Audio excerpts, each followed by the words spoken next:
Ever get a weird feeling? Kind of like deja vu or someone walking over your grave.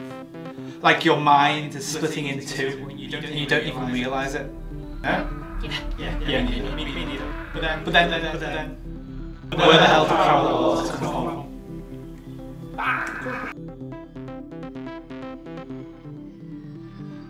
Imagine a version of yourself in a parallel world. How are you different? You're probably rich or a rock star or something, right? Plus, we imagine somewhere the Nazis won the Second World War, or where Marty McFly becomes his own dad, and we end up not existing at all. If you were to name any fantastical book or movie plot... Harry Potter! Yeah, like Harry Potter. Could that really be happening, word for word, in some other parallel universe right now? This popular understanding of parallel worlds is actually very close to a philosophical concept called possible worlds. This idea is often referred to as modal realism and was proposed by the philosopher David Lewis. I heard he was just really into Harry Potter and he wanted it to be real so badly that he invented these 6 doctrines of possible worlds. You can pause and have a read through, but it basically boils down to saying that anything you can imagine that's logically consistent with itself, like the Harry Potter universe, exists as a real world.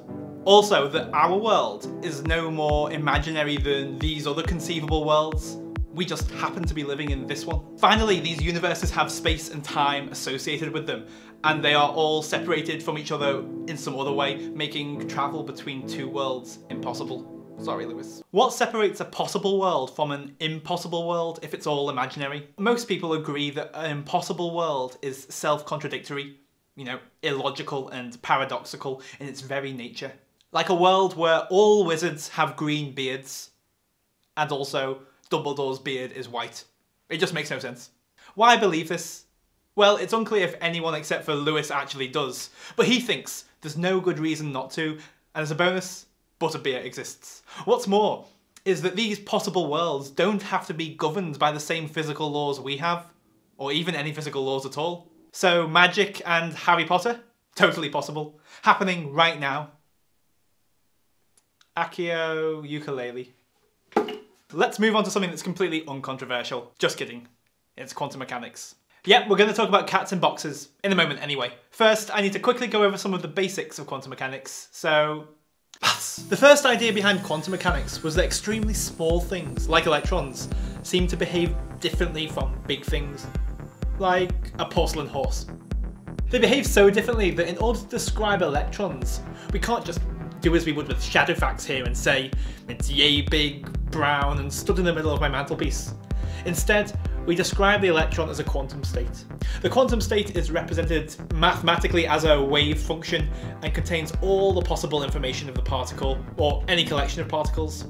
However, in order to get at this information, you need to poke at it with different mathematical operations, and often all you'll get out is a probability or an average value rather than an exact number.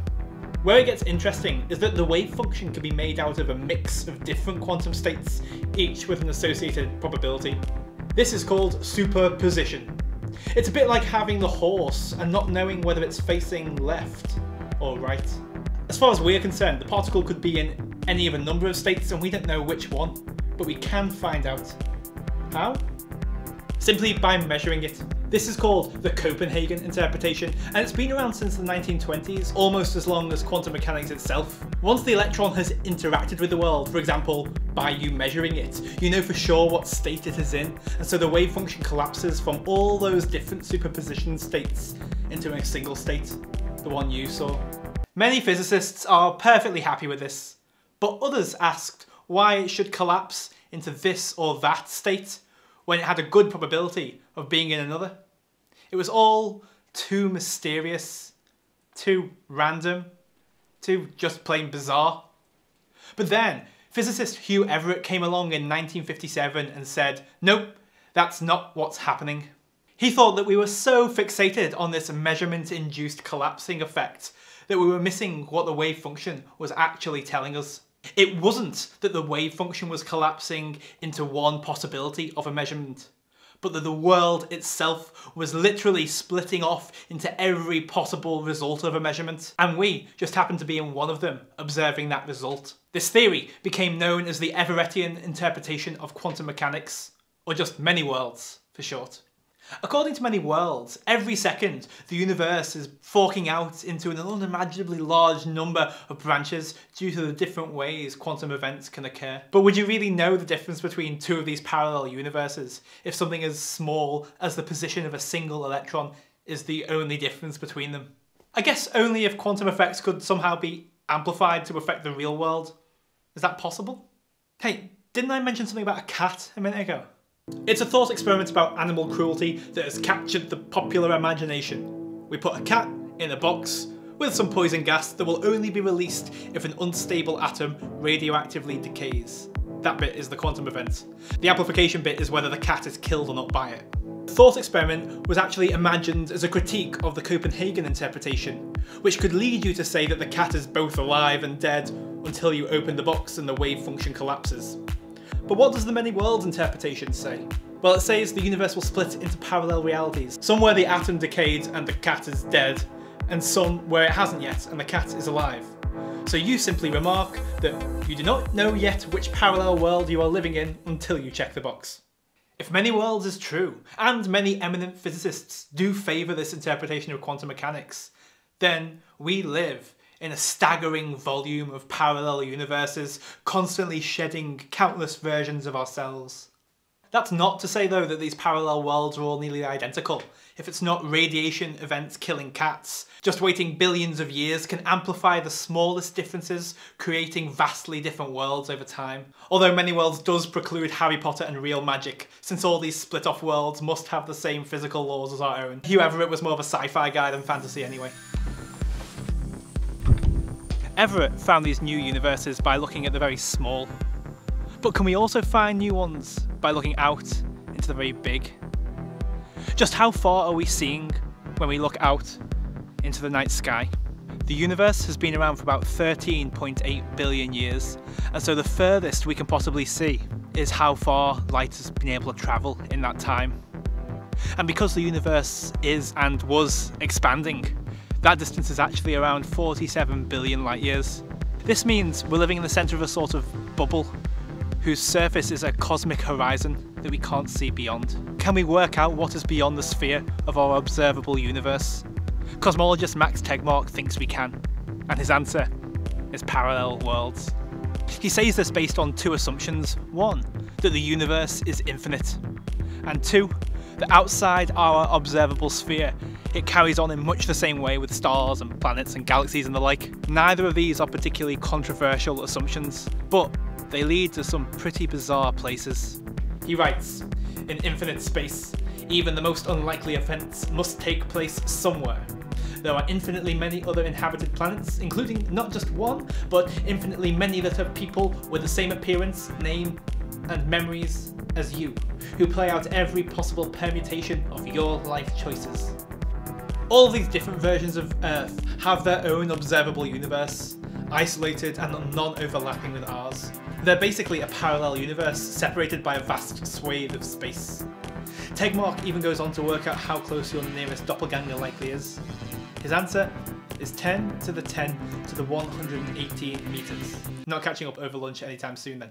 This collection of parallel universes in space is known as the multiverse, or more specifically, the level 1 multiverse, because it doesn't stop here. You see, there are so many parallel universes that Tegmark has had to invent a classification system just to keep track of them all. For Tegmark, the key question is not whether the multiverse exists, but rather how many levels it has. The level 2 multiverse zooms out even further and is a little more spurious than the level 1 hypothesis. It postulates that the level 1 multiverse itself is a mere bubble, separated by a vast and inflating empty space from an infinite set of other bubbles of level 1 multiverses. I'm not going to go into the details of it here, it hurts my head. Tegmark then gives Everett's many worlds theory the honour of being the level 3 multiverse.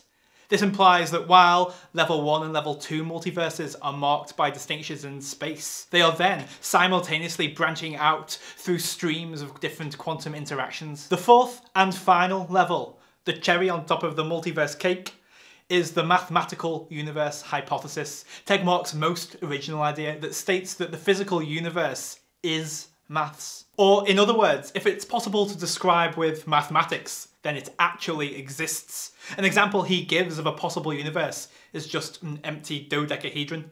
Wait, this sounds familiar. Isn't this uncannily similar to David Lewis's philosophical notion of possible worlds we encountered earlier? And if all that wasn't enough for you, there's even more theoretical types of parallel universes stemming from holographic projections of black holes and, of course, string theory. In summary though, your richer, cooler, wizarding self is either located some huge distance away in the multiverse, or in a quantumly split world, or in the imagination of a philosopher, or a combination of all three. So yeah, if you agree with Lewis or Everett or Tegmark and believe we do live in a parallel universe, then there are a hell of a lot of other ones out there.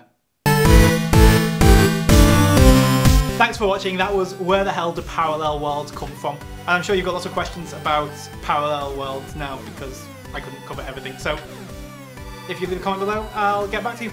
And hopefully I'll know the answer. Maybe I won't. I'll try. Thanks for watching. Catch you in 2 weeks.